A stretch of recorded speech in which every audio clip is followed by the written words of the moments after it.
Good afternoon, all of you. So we are continuing our series, that is Prelims Connect, and this is for Prelims 2023.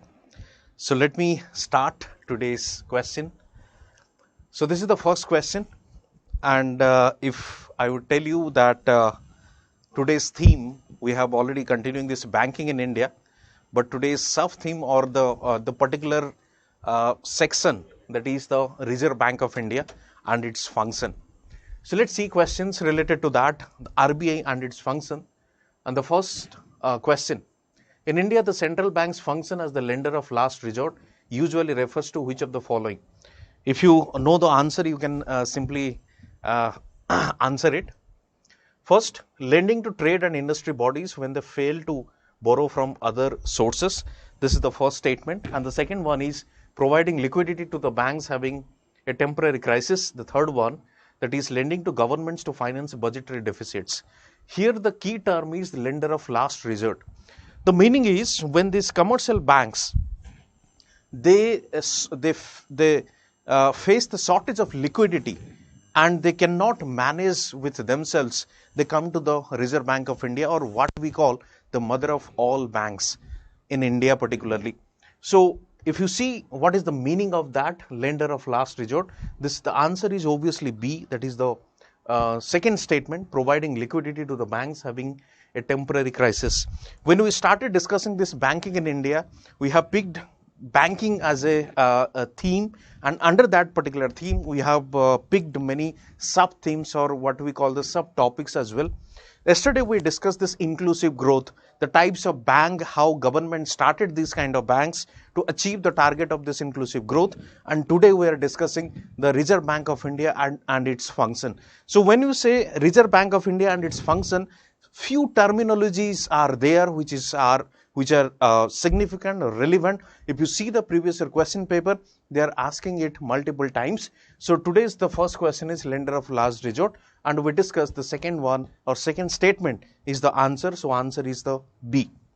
Coming to the next, consider the following statements. The governor of the Reserve Bank of India is appointed by the central government. This is something was asked last year. I mean, I guess in 2021. The governor Reserve Bank of India is appointed by the central government. This is something related to appointment of the governor or governor of Reserve Bank of India.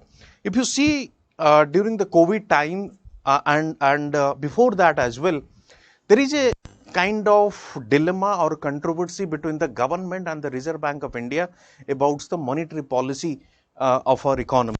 So a kind of controversy which is always there. Although we have seen that how this monetary policy committee has been developed, and both the government as well as the Reserve Bank of India have people in that particular committee, and they decide the ultimate the rate or what we call this to the rate at which RBI controls this inflation and all. So final authority is the monetary policy committee. So this is something related to the appointment of the governor. Let's see this question. Certain provisions in the Constitution of India give the central government the right to issue directions to the RBI in the public interest. That means something, this is trying to connect this Reserve Bank of India with the Constitution of India. If you see the Constitution of India, there is no such like any provision which says that this question, the central government, the right to issue directions to the RBI. There is no such provisions is given in the Constitution if you see. Okay.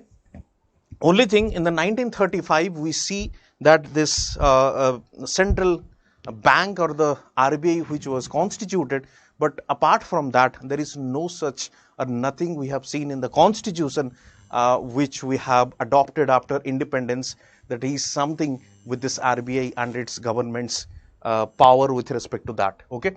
So you can easily say that the second statement is incorrect, and if you eliminate this from this options given, that means A you can eliminate, B also and D also. Obviously the answer is 1 and 3. The governor of the RBI draws his power from the RBI Act, that is 1935. We have seen that RBI was constituted. The first one, let me come to this first statement. The governor of the Reserve Bank of India is appointed by the central government. If you see, central government or the the cabinet committee on the appointment specifically, they decide the person who would be the governor of the RBI. If you see the eligibility criteria, or what we call this, to held this office of Governor of Reserve Bank of India, there is no such clear-cut mechanism, or there is no such clear-cut definition who would be the Reserve Bank or Governor of Reserve Bank of India. If you see the previous governors, then you would find bureaucrats have been appointed in the present form also, in the present time also. Shaktikant Das, the former bureaucrat, he has been appointed as the governor of Reserve Bank of India, and people are from the domain of economics and finance. They have also been appointed as the governor in past. So there is no such clear-cut what you call conditions or this criteria on which RBI governors are being appointed. Okay, coming to the next question. Which one of the following statements correctly describes the meaning of legal tender money?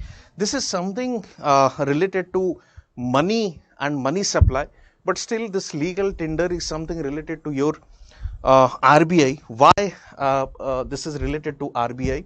If you see the answer is what? Let's see the first statement. The money which is tendered in the courts of law to defray the fee of legal cases. Second, the money which is a creditor is under compulsion to accept in the settlement of these claims. The bank money in the form of checks, drafts, bills of exchange, etc. The metallic money in circulation in a country. If you see the second statement, or the B, the money which is a creditor is under compulsion to accept in settlement of his claims. That means if you are paying something, or a currency or a coin or a note, then the other person, or the person who is receiving this, he or she would not deny to accept that particular currency, maybe it note or coin, as a exchange or as a payment settlement. So this is something what we call the legal tender, and this legal tender comes from because an authority which is backed by law approves or authorizes that these currencies are acceptable exchange in exchange of any payment settlement. That's why we have picked this particular question under the RBI and its function and all. So legal tender money means the money which is a creditor is under compulsion to accept in settlement of his claims. Come to the C, the third statement. The bank money in the form of checks, drafts, bills of exchange, etc. See, when you give or provide someone this check, draft and bills of exchange, that person can deny you to accept that mode of payment. But this currency, that means your coin and this notes, that person would not deny you to accept that particular denomination of currency, because this is something what we call the legal tender money. Okay, coming to the next question. Consider the following statements regarding Reserve Bank of India. So again, this functions of Reserve Bank of India, I am just speaking the previous year question paper. I have not prepared any question on my own. I am simply picking this previous year question paper. You can see that again related to RBI, the question have been asked by UPSC. This is our motto to show you that how this UPSC is repeating those topics, and they're repeating these kind of questions in every year. So consider the following statements regarding Reserve Bank of India. It is a banker to the central government. Banker to the central government. Second statement, it formulates and administrates monetary policy. Third, it acts as an agent, the government respect of India's membership of IMF. It handles the borrowing program of Government of India. Let me come to the first statement. The first statement reads that it is a banker to the central government. What is the meaning of that banker? For example, any kind of expenses, any kind of the management of finances of the government, that lies with the what? Central bank or the RBI. So it's a banker to the central government. It's a kind of, let me tell you that example, kind of if you appoints a chartered accountant to manage your business or manage your finance, then the same kind of job the RBI does for the central government. So that's why we call banker to the central government. This is the first statement. Coming to the second one, it formulates and administers monetary policy. See, this question have been asked before this when 2016 this monetary policy committee was introduced, if this question would have been asked after this monetary policy committee was introduced, the statement may not be the correct one, because now RBI does not formulate and administer monetary policy. It is the monetary policy committee where both RBI and a representative of Government of India are member or part of it. So we cannot say that RBI is the institute who solely decides the monetary policy of a country or of India, let's say. Okay, so this statement would not be correct in the present context, but this question was asked before this 2016. That's why this statement have been or is correct. Okay, so you please remember, although this has been asked by UPSC only, but if this is again repeated, then monetary policy committee formulates and administers monetary policy. It is not the RBI, because many students they confuse with respect to this, whether RBI decides or monetary policy committee decides, so they confuse with that. So it's the monetary policy committee decides, because in that monetary policy committee both representative of RBI as well as the Government of India, so they are part of this and they decides this thing. Okay, coming to the third, it acts as an agent of government respect of India's membership of IMF. If you see the representative of India in IMF, then first the finance minister, second the governor of Reserve Bank of India, both are member of the IMF. That's why the statement is correct. It acts as an agent of the government in respect of India's membership of IMF. Fourth, it handles the borrowing program of the Government of India. Again, this is something crucial. Let me explain this statement. That in the borrowing program, if you see that RBI handles borrowing program of center as well as state.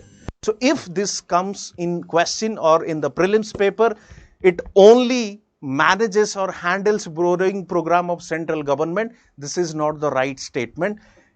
Okay, so if it handles only or it handles the borrowing program of only the Government of India, then again this statement would be incorrect, because it handles borrowing program of government or central government as well as the state government.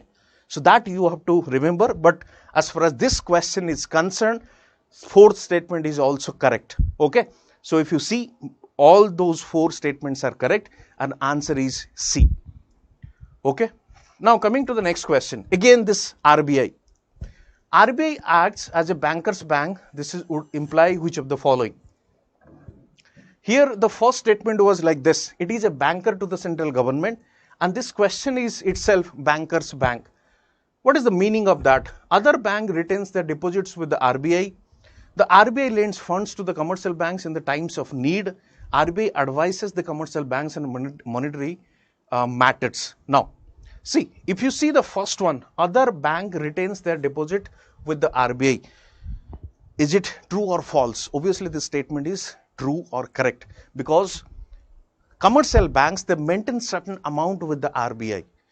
Number two, the RBI lends funds to the commercial banks at the time of need. Of course, we have seen that lender of last resort is the meaning of that only. So at the time of crisis, at the time of need, commercial banks borrows money from the RBI or the central bank. Now coming to the third, the RBI advises the commercial banks on monetary matters. If you see, RBI advices is correct, but if you see this advices is binding or not, that is something needs to be asked. If it's advices, then it's fine. Yes, RBI advises those commercial banks on monetary matters. If question would like this, RBI's advisory or recommendation is mandatory on the commercial bank. This advisory is not mandatory, because if you see commercial banks, few rates are there that decides on its own. For example, the borrowing rate to the investors or the borrowers as such. If any kind of guidelines as per the act, then they are mandatory. But advisory or advices, they are not mandatory on this. Okay. So this is what you can expect. So if you see, all the three statements are correct. Okay. So what we discussed today, let me summarize once again. So we started today's Prelims Connect, and the theme again the same, banking in India, and specifically we discussed Reserve Bank of India. First we discussed the function as the lender of last resort, and then we discussed this appointment of governor and the constitutional significance of RBI. Then we discussed this legal tender money. Okay, and this is all about the what we call the Reserve Bank of India. Okay, and this is about the bankers bank. Okay, we'll continue this series tomorrow also, and all the best, and do well and study well as well, because prelims is approaching and 2023, and solve as many as questions you can and cover those previous year question paper as well, because time and again we are emphasizing on this, because questions are repetitive. Exactly, the topics are repetitive in nature. You can solve many questions from the previous year question paper, what we are doing this. Okay, so thank you, all the best, see you tomorrow at the same time. Thank you.